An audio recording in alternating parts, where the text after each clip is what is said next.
Hello दोस्तों, बेलिज्म academy YouTube channel में आपका फिर से बहुत बहुत स्वागत है। दोस्तों, आज के इस वीडियो में हम मोस्ट इंपॉर्टेंट क्वेश्चंस को सॉल्व करने वाले हैं जो कि आपके यूपी टेट, सुपर टेट, साथ ही साथ आपके यूपी पीईटी एग्जाम के लिए मोस्ट इंपॉर्टेंट है। दोस्तों, इस वीडियो में मैंने सारे क्वेश्चन सेलेक्टेड लिए हैं जो कि आपके सिलेबस पर बेस्ड होंगे, साथ ही साथ आपके प्रीवियस ईयर क्वेश्चन पर बेस्ड होंगे। तो वीडियो को ध्यान से देखिएगा और वीडियो के लास्ट में मुझे जरूर बताइएगा कि आज के इस वीडियो में आपके कितने क्वेश्चन सही हुए। तो बिना देरी करते हुए चलिए शुरू करते हैं सबसे पहले क्वेश्चन से। सबसे पहला क्वेश्चन है, अमेरिका में चक्रवात को क्या कहा जाता है? ऑप्शन आपके सामने है typhoon, option B hurricane, option C tornado या फिर ऑप्शन डी बिलीबिली।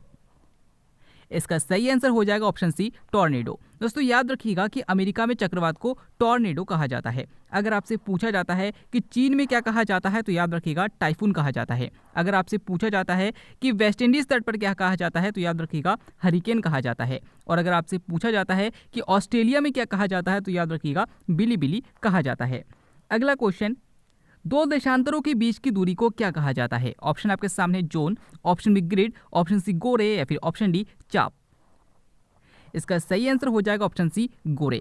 दोस्तों, अगर हम पृथ्वी को देखें तो पृथ्वी में जो काल्पनिक रेखाएं होती है, जो खड़ी खड़ी होती है, जिसे हम देशांतर रेखाएं कहते हैं, इनमें जो दो देशांतर होते हैं इनके बीच की दूरी को गोरे कहा जाता है।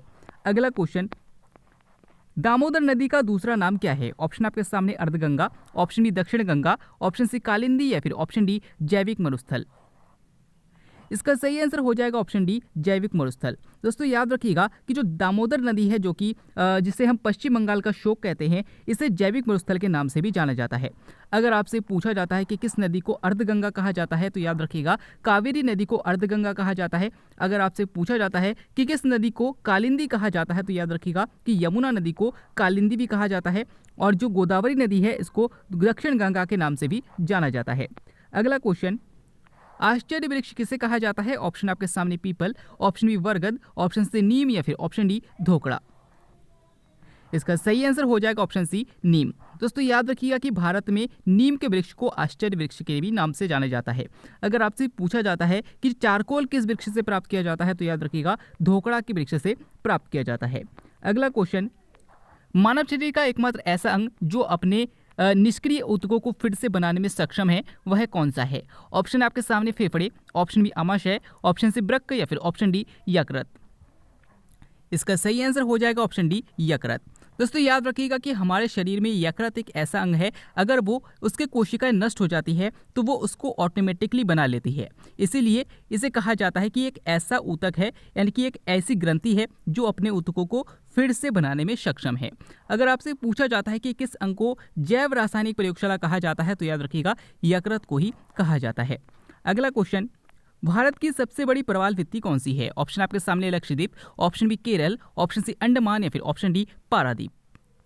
इसका सही आंसर हो जाएगा ऑप्शन ए लक्षद्वीप। दोस्तों, याद रखिएगा कि भारत की सबसे बड़ी प्रवाल भित्ति लक्षद्वीप है। और अगर आपसे पूछा जाता है कि विश्व की सबसे बड़ी प्रवाल भित्ति कौन सी है तो याद रखिएगा कि ग्रेट बेरियन रीफ है, जो कि प्रशांत महासागर में है। अगला क्वेश्चन, एसिडिटी को दूर करने के लिए किसका सेवन किया जाता है? ऑप्शन आपके सामने सिरका, ऑप्शन बी दूध, ऑप्शन सी नींबू रस या फिर ऑप्शन डी बेकिंग सोडा। इसका सही आंसर हो जाएगा ऑप्शन डी बेकिंग सोडा। दोस्तों, याद रखिएगा कि एसिडिटी यानी कि पेट की अम्लीयता को दूर करने के लिए बेकिंग सोडा का आमतौर पर प्रयोग किया जाता है। अगला क्वेश्चन, निम्नलिखित में से कौन से प्राथमिक रंग है? ऑप्शन आपके सामने है लाल नीला पीला, ऑप्शन बी लाल नीला हरा, ऑप्शन सी काला सफेद हरा या फिर ऑप्शन डी हरा नीला सफेद। इसका सही आंसर हो जाएगा ऑप्शन बी लाल नीला हरा। दोस्तों, याद रखिएगा कि तीन रंग यानी कि जिसे हम RGB कहते हैं, यानी कि रेड, ग्रीन और ब्लू, लाल नीला और हरा, इन तीनों को प्राथमिक रंग कहा जाता है, यानी कि इसी से दुनिया के सारे रंग बनाए जाते हैं। अगला क्वेश्चन, दांत का इनेमल किस कैल्शियम यौगिक के बने होते हैं? ऑप्शन आपके सामने calcium phosphate, option B calcium carbonate, option C calcium sulphate या फिर ऑप्शन डी कैल्शियम हाइड्रोक्साइड। इसका सही आंसर हो जाएगा ऑप्शन ए कैल्शियम फॉस्फेट। दोस्तों, याद रखिएगा कि हमारे जो दांत होते हैं, दांत के जो ऊपर का सबसे ऊपरी भाग होता है, ये हमारी पूरी बॉडी का सबसे कठोर पार्ट होता है। और याद रखिएगा कि ये कैल्शियम फॉस्फेट के बने होते हैं। अगला क्वेश्चन, काजीरंगा राष्ट्रीय उद्यान किस जानवर के लिए प्रसिद्ध है? ऑप्शन आपके सामने हाथी, ऑप्शन बी एशियाई शेर, ऑप्शन सी पांडा या फिर ऑप्शन डी एक सींग वाला गेंडा। इसका सही आंसर हो जाएगा ऑप्शन डी एक सींग वाला गेंडा। दोस्तों याद रखिएगा कि काजीरंगा राष्ट्रीय उद्यान असम में है और ये एक सींग वाले गेंडे के लिए फेमस है। अगर आपसे पूछा जाता है कि कौन सा राष्ट्रीय उद्यान एशियाई शेर के लिए फेमस है, तो याद रखिएगा कि गिर राष्ट्रीय उद्यान जो कि गुजरात में है वो एशियाई शेर के लिए प्रसिद्ध है। अगर आपसे पूछा जाता है कि कौन सा जानवर बांस खाता है, तो याद रखिएगा कि पांडा एक ऐसा जानवर है जो कि बांस खाता है। अगला क्वेश्चन, अफ्रीका का सबसे ऊंचा पर्वत कौन सा है? ऑप्शन आपके सामने Elbrus, option B Kilimanjaro, option C Everest या फिर ऑप्शन डी विल्सन। इसका सही आंसर हो जाएगा ऑप्शन बी किलिमंजारो। दोस्तों याद रखिएगा कि जो अफ्रीका का सबसे ऊंचा पर्वत है वो किलिमंजारो है। अगर आपसे पूछा जाता है कि एशिया का सबसे ऊंची पर्वत चोटी कौन सी है, तो याद रखिएगा माउंट एवरेस्ट है। और अगर आपसे पूछा जाता है कि यूरोप की सबसे ऊंची चोटी कौन सी है, तो याद रखिएगा माउंट एल्ब्रुस है। अगला क्वेश्चन, ध्वनि संरक्षण अधिनियम कब आया था? ऑप्शन आपके सामने 1974, ऑप्शन बी 1981, ऑप्शन सी 2000 या फिर ऑप्शन डी 2002।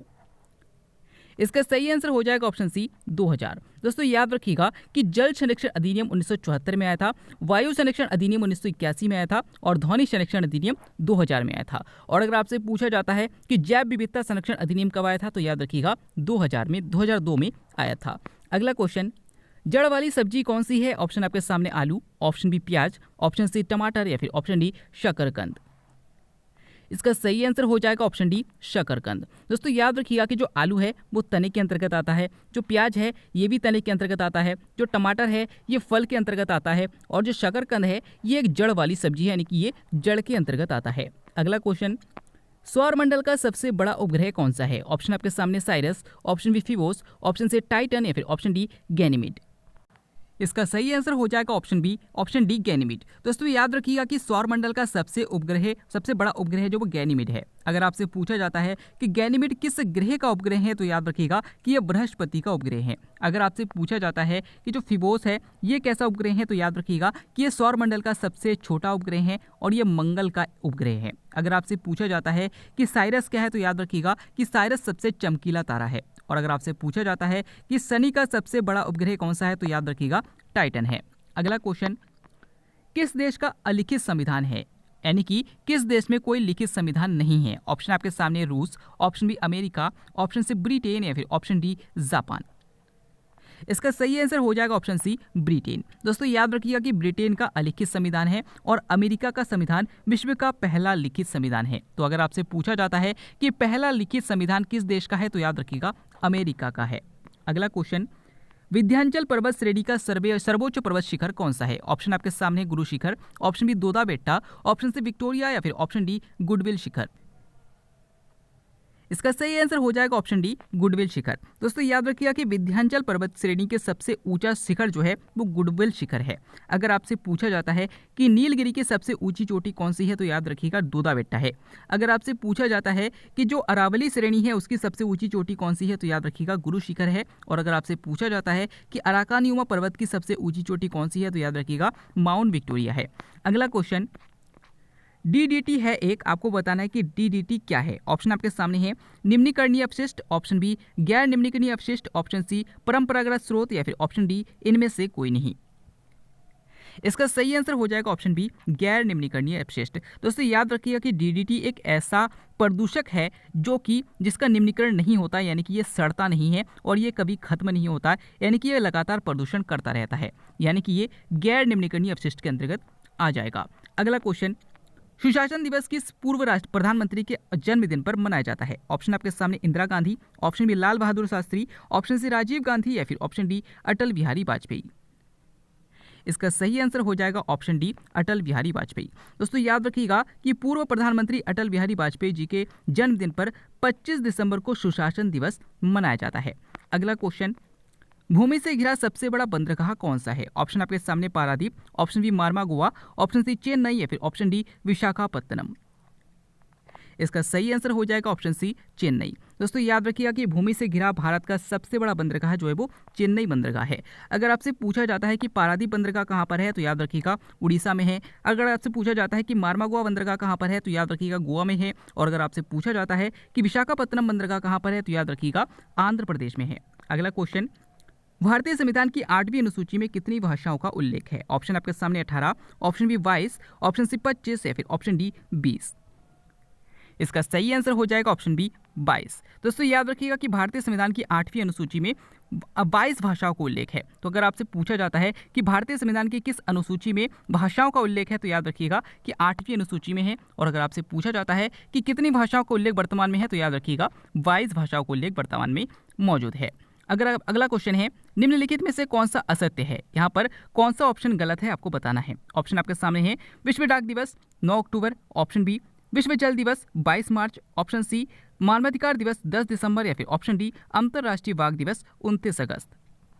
इसका सही आंसर हो जाएगा ऑप्शन डी अंतर्राष्ट्रीय बाघ दिवस 29 अगस्त। दोस्तों याद रखिएगा कि विश्व डाक दिवस 9 अक्टूबर को मनाया जाता है, बिल्कुल सही है। विश्व जल दिवस 22 मार्च को मनाया जाता है, ये भी बिल्कुल सही है। मानवाधिकार दिवस 10 दिसंबर को मनाया जाता है, ये भी बिल्कुल सही है। लेकिन जो अंतर्राष्ट्रीय बाघ दिवस है ये 29 अगस्त को नहीं मनाया जाता, बल्कि 29 जुलाई को मनाया जाता है। याद रखिएगा कि 29 अगस्त को राष्ट्रीय खेल दिवस मनाया जाता है। अगला क्वेश्चन, मछली में मौजूद राइनोफ्लेविन को और किस नाम से जाना जाता है। ऑप्शन आपके सामने vitamin K, option B vitamin B2, option C vitamin E, या फिर ऑप्शन डी विटामिन B12।